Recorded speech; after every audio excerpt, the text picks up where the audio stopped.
This episode could be triggering for sensitive listeners and contains mature content. It may not be suitable to all listeners. Should you need any emotional assistance, please see the show notes for telephone numbers that you can call. The views and opinions expressed in this podcast are my own and do not reflect the official policy or position of the podcast. Any content provided by contributors such as the host, guests, bloggers, sponsors, or authors are of their opinion and are not intended to malign any religion, group, club, organization, company, individual, or anyone or anything.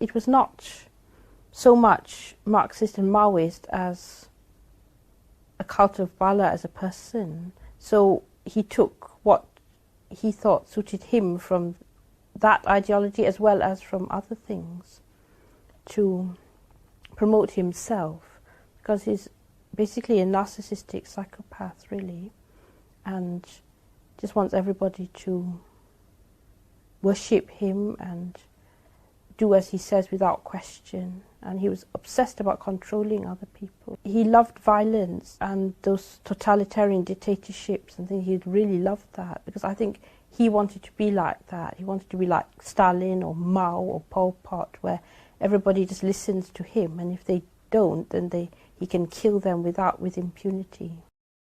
This is Decoding Cults, and I'm your host, Palsy. You are listening to the Workers' Institute Part 2. In today's episode, we are going to look at how the collective changed from a political group into a cult, and we will delve into the teachings. If you haven't listened to the first part, stop here and go and listen. That way, this part of the story will make more sense.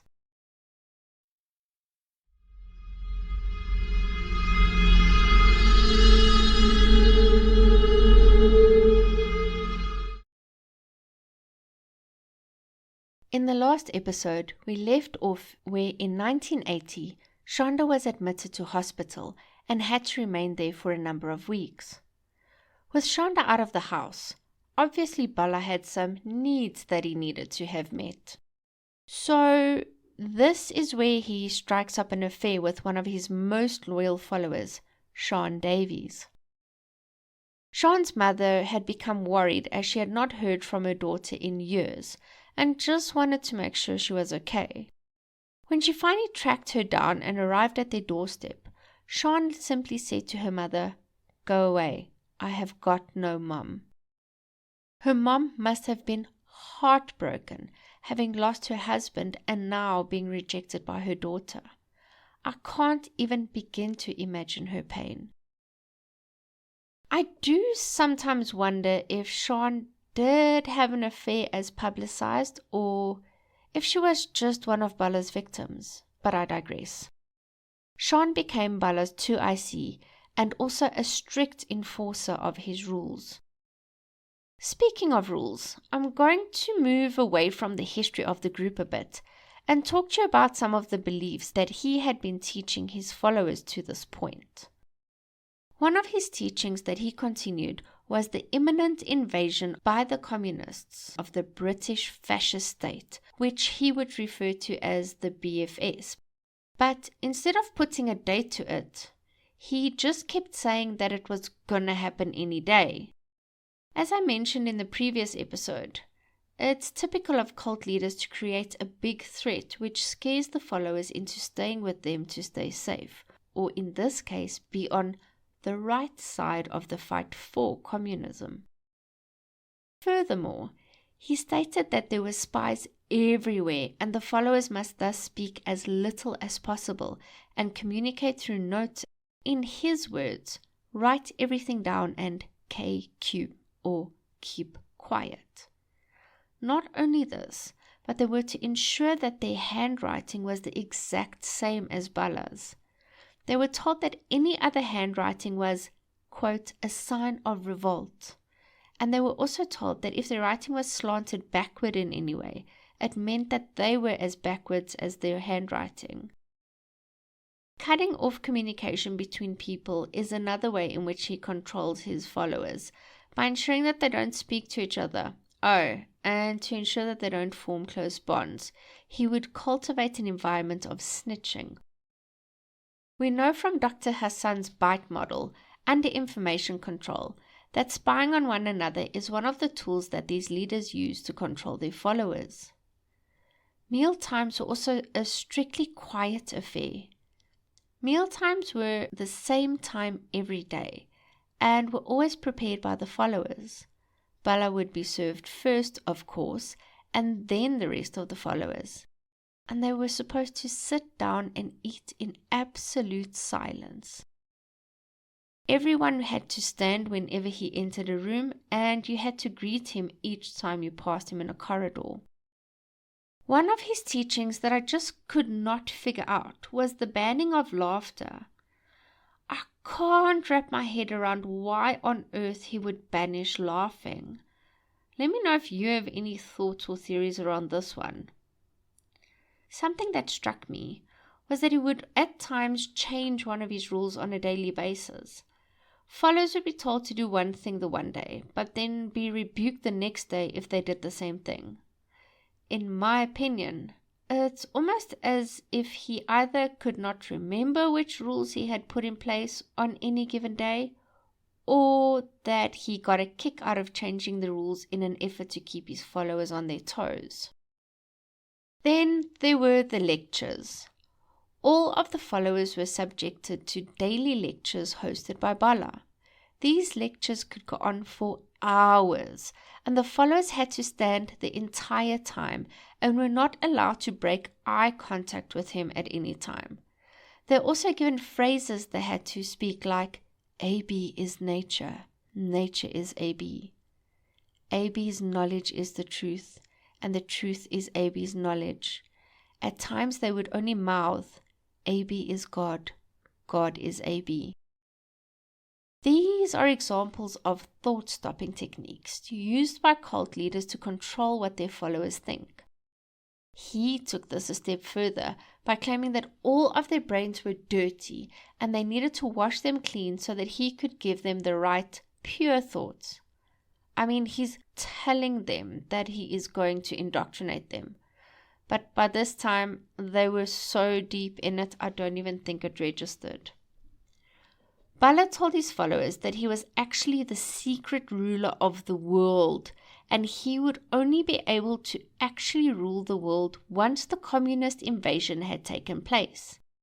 He would tell his followers that he was actually living in exile with just his few female acolytes, but that his new world was busy being built.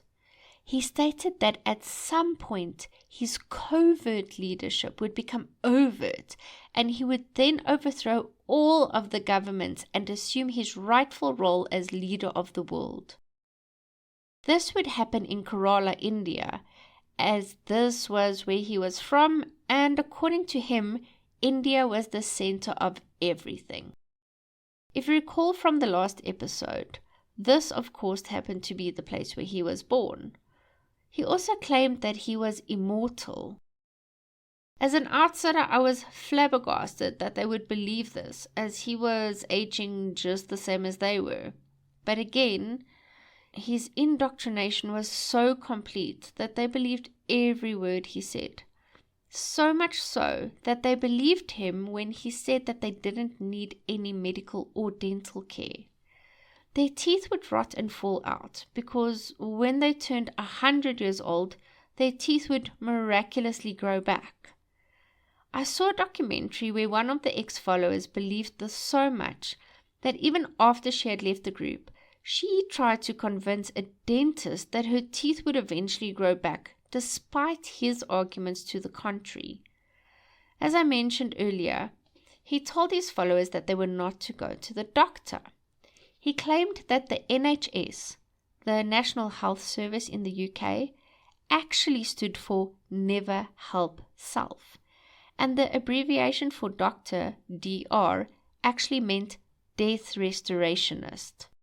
He also had other terms like Chris Help, which he said stood for Continued Revolution in Stages and Heavenly Eternal Life Program.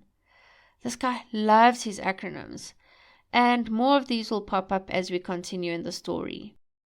In the book Cultish by Amanda Montell, she speaks to the fact that cult leaders often use everyday terms and change their meanings in such a way to further their agenda and back their own teachings up.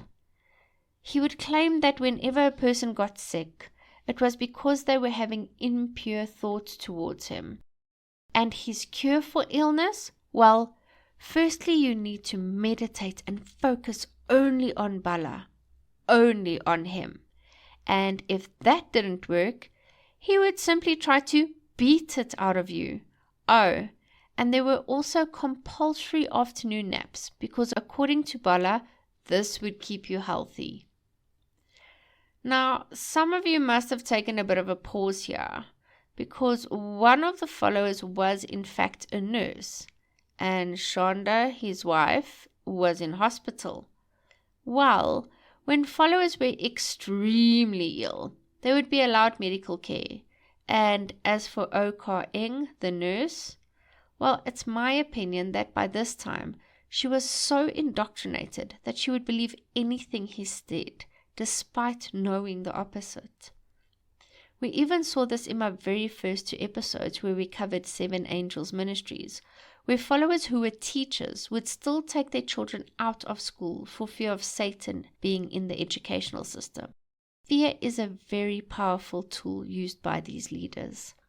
Remember the last time I told you how his mother used to say that he had special powers? Well, by this point he was running with that story. Bala had this idea which he called synchronization theory. He surmised that his entire existence correlated with important moments throughout history. He claimed that if anything significant happened, it had happened because of him. He claimed that whenever something big happened, like the death of a politician or a natural disaster, it needed to be written down because he had somehow caused it. The followers were also to celebrate 2 very important dates, the 16th of July, which was his birthday, and the 16th of October, which he claimed was the date that he was conceived. He would go on to prove that these dates were significant by claiming to be the cause or being involved in world events that happened in and on the 16th of July, like the Manhattan Project, where the USA successfully detonated the atomic bomb on 16 July 1945. May I just add here that Bala was only 5 years old at the time? I found a few other events that also happened on the 16th of July for which he may have claimed some hand in. In 1969, Apollo program, Apollo 11, the first mission to land astronauts on the moon, is launched from the Kennedy Space Center at Kennedy Space Center in Florida. In 1979, Iraqi President Ahmed Hassan al-Bakr resigns and is replaced by Saddam Hussein. In 1990, the Luzon earthquake strikes the Philippines with an intensity of 7.7. In 1999, John F. Kennedy Jr., his wife Carolyn, and her sister Lauren die when the aircraft he is piloting crashes into the Atlantic Ocean off the coast of Martha's Vineyard. In 2007, an earthquake of magnitude 6.8 and 6.6 aftershocks occur off the Niigata coast of Japan, killing 8 people, injuring at least 800, and damaging a nuclear power plant. The 16th of July and 16th of October would be great days of celebration. The house will be cleaned from top to bottom, and the followers would spend a lot of time making special trinkets for Bala. They even prepared him a special Indian curry from his hometown of Kerala and Indian sweets. On the flip side, everyone else's birthday would be acknowledged but never celebrated. In my opinion, Bala probably didn't allow other birthday celebrations besides his own because he would not want the spotlight or attention on anyone but himself. Just a trigger warning. The next minute or so will include sexual abuse and rape, so please skip over this if it'll be in any way uncomfortable or triggering for you. So back in 1980, Shonda was still in hospital for a few weeks, and her sister was by her side all the time. Bala had started the affair with Sean, but it seems like this was not enough for him, because soon after this, he started instructing the other followers to also perform sexual acts with him. He started off by making the women perform oral sex on him. He would then force them to swallow his ejaculate, stating, quote, "This is the elixir of life." Ugh. If they in any way refused, he threatened to kill them. He would request more and more demeaning acts for these women, some of which included forcing them to lick his anus. And that eventually evolved into sexual intercourse, and, in my opinion, as they could not really consent to this, it was rape. And all of this happened daily. Bala, being the controlling individual that he was, then had them draw up a rota with hourly slots so that he could basically have a rape schedule for these women. And to top it off, this rota was displayed on the wall so everyone could see. The rota included all of the chores that needed to be done by the various followers. Here we can see an example of a cult leader managing every single aspect, every minute of the follower's life in an effort to ensure that they don't have time to focus on anything else but what the leader has to say to them. Even when Shonda returned home from the hospital, the sexual abuse of the rest of the followers continued. Bala claimed that his physical love would cleanse his followers from their bourgeois culture and impure thoughts. We know that according to Dr. Hassan's bite model, under thought control, leaders often encourage the idea of good and proper thoughts. In early 1982, Aisha received a letter from her brother regarding his concerns about her being part of the Workers' Institute. Bala had read the letter and immediately claimed that he was a fascist agent. It was also in 1982 when Sean Davies fell pregnant. Now, remember, even though he was sexually abusing all of the women in the group, they may have actually started an affair. Bala didn't want anyone in the house to know about Sean's condition, so when she started to show, he told the followers that she was simply swelling up with gas. Now again, I'm not sure if O suspected anything, being a nurse, but I guess at this point they believe everything that Bala says without question, so I surmise that maybe not. Then, on the 7th of January 1983, Sean gave birth to a little girl who Bala named Prem Maupinduzi. He claimed that this meant love revolution. Prem means love in Hindi. I looked it up, it does. Maupinduzi was a combination of the words Mau, which we can all surmise was after his hero, and Mapinduzi, which is the Swahili word for revolution. She did start calling herself Rosie during her teenage years, but I'll be referring to her as Katie. I'll explain this later in her story. There was no real official record of Katie anywhere, and going forward, I'll be using quotes from the book that she wrote, The Girl in the Shadows, My Life in a Cult. I highly recommend that you guys read it. When Katie was born, Bala claimed that Sean had been impregnated by one of his mind control machines, and that Katie was to be raised in a method he called Project Prem. He claimed that this would be the blueprint on how all children would be raised once he took over the world. I will be touching on aspects of neglect and violence towards a child in the next section, so if this is in any way triggering, please skip forward. Katie was told that both her parents had died. The followers were also told that she was not allowed any love, affection, or physical contact, not even when she was a tiny baby. I cannot even begin to imagine how that must have been for this tiny human to never have any true emotional connection to her mom. The only form of affection that she was allowed was from Bala himself, and this was few and far between. She would oftentimes be beaten by him, and when he was finished, he would tell her that, quote, the beatings were a sign of how much he cared, and that her bruises were, quote, marks of love. I just can't. And to top it off, he would also say that the beatings were called the good struggle, as he was battling against her internal negative forces to put her on the rightful push towards the ways of the new world, or some. Bala would at times hit Katie so hard that his own hands got bruised, and in those cases he would blame her, saying, look what you have done to my hands.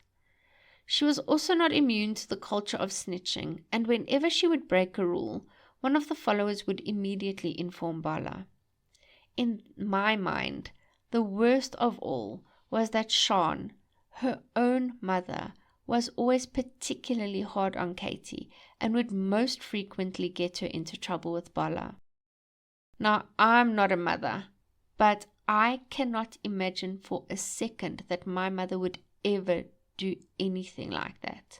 My mom is my fiercest protector. So I don't know if Sean was threatened by Katie because she was Bala's child, or maybe she thought that showing Katie even the slightest bit of kindness would give her secret away. I just don't know. Katie was to be supervised at all times, from bedtime right through to having the door guarded when she went to the bathroom. Katie was to interact with the outside world as little as possible in an effort to keep her what he deemed pure. Katie was also forbidden from giggling. She was told that she was not allowed near the windows because the BFS would see her, and she was told that the evil neighbors had sent their granddaughter to lure her away because they wanted to drink her blood and eat her in a satanic ritual sacrifice. Katie was terrified. We need to remember that she was just a small child, and this home, these people, and their beliefs was all she ever knew. So of course she believed everything Bala told her. How could she know any different? It's so sad. Katie was also dressed in boys' clothing and her hair was kept short. She was almost never allowed outside of the house, and on those very rare occasions that she went to the backyard, the neighbors who happened to spot her were convinced that she was a boy. In early 1984, Denise escaped. I don't have any information on how she managed it, but after this happened, Bala would refer to her as Bad Dennis. He would later claim that he had kicked her out for going against him. He also claimed that she had died shortly after leaving. We know that cult leaders use this tactic of evil, deadly outside world to keep their followers in line and in a way force them to stay within the group, as they fear that should they ever leave, they would come to terrible harm or could even die. On the 28th of January 1986, the Space Shuttle Challenger tragically exploded 73 seconds after their launch from Cape Canaveral in Florida, and all 7 of the astronauts on board lost their lives. Shortly after the explosion, the smoke formed a shape like the letter Y for a few seconds. Obviously, Bala claimed to have been the cause of this. He told his followers that the reason the smoke had formed the shape of a Y was because his followers were always Ying him, so asking him why. At the tender age of 3, Katie was distraught at the fact that those innocent lives had been lost because they, Bala's followers, had in some way, shape or form gone against him. Katie was not allowed to go to school, so her only education was provided by the women in the house.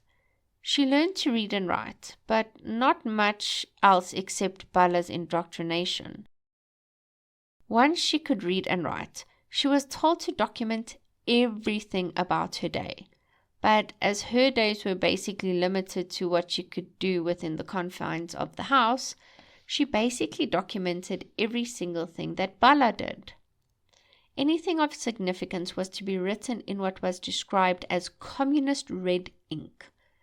This would later become invaluable information, but I'm getting ahead of myself.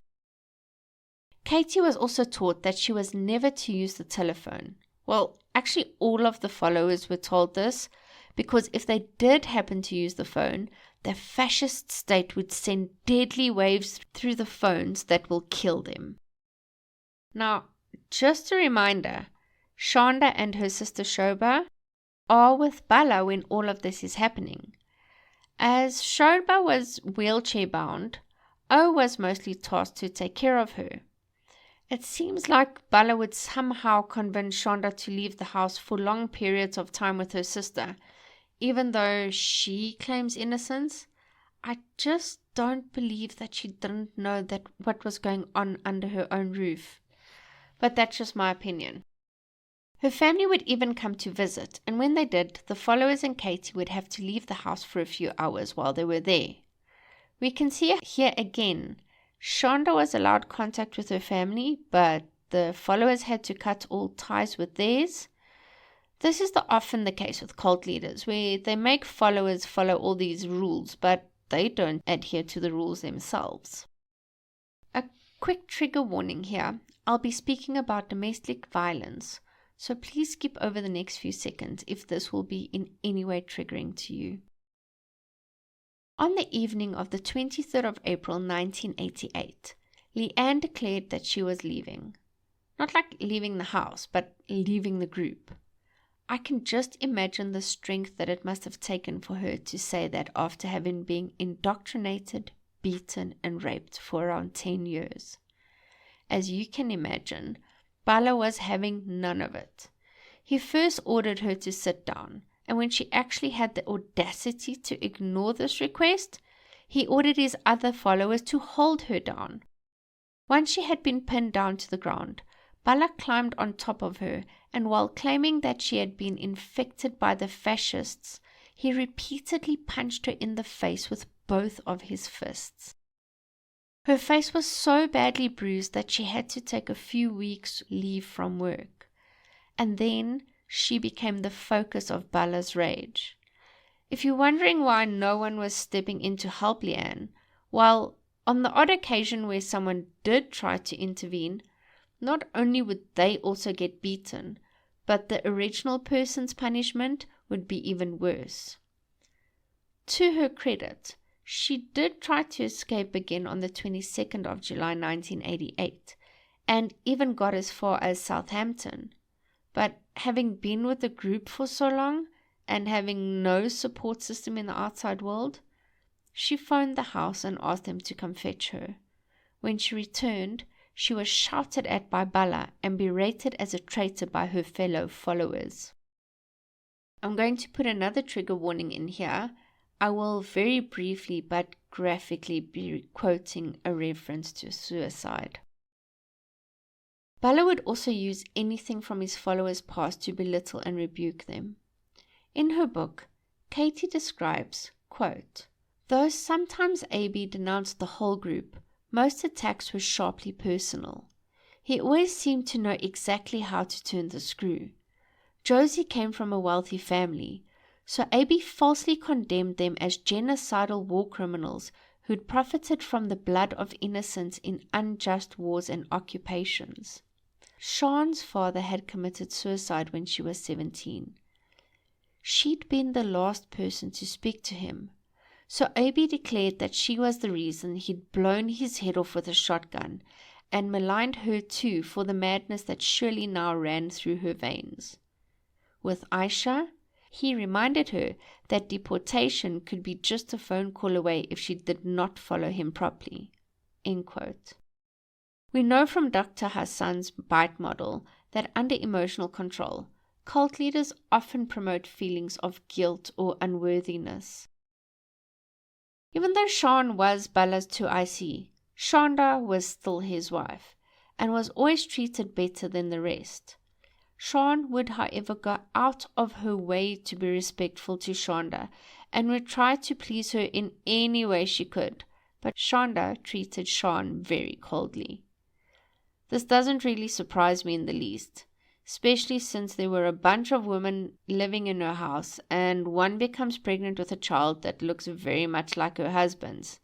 Nah, I know I would not be happy about all of that. But then again, Bala must have had some kind of power over Shonda for her to agree to have the followers there in the first place. Anyway, those are just my thoughts. On the 18th of May 1989, Leanne got up and went to work as she usually did, except that night she did not return. She finally got out. Bala told the group that she was dead. Katie was devastated. The group was slightly worried as one of the income flows had now been cut off. But Leanne must have realized this because just before the rent was due, she sent them a letter with a check for the rent. In our next episode, we will continue to look at the next few years of the group, focus some more on Katie's story, and then the ultimate end of this so-called movement. If you enjoyed this episode, please hit the subscribe button and rate and review us. It will go a long way into improving the podcast and helping others find it. And also, please invite your friends and family to listen too. If you are listening on YouTube, please subscribe and like the video. You can also leave comments if you want. You can find us on Facebook and you can email us at decodingcults@gmail.com. We would love to hear from you. If there are any topics around the workings of cults which you would like further explanation on, or if there is a cult that you would like to hear about, email me or post it in the Facebook group. Remember to go and check out bydesigncraftssa and Endeavour AV and tell them that we sent you. This week, I want to say Dhanyavad to my listeners in India. The amazing logo art was created by the tattoo artist Jock Jacobs. Thank you so much for listening.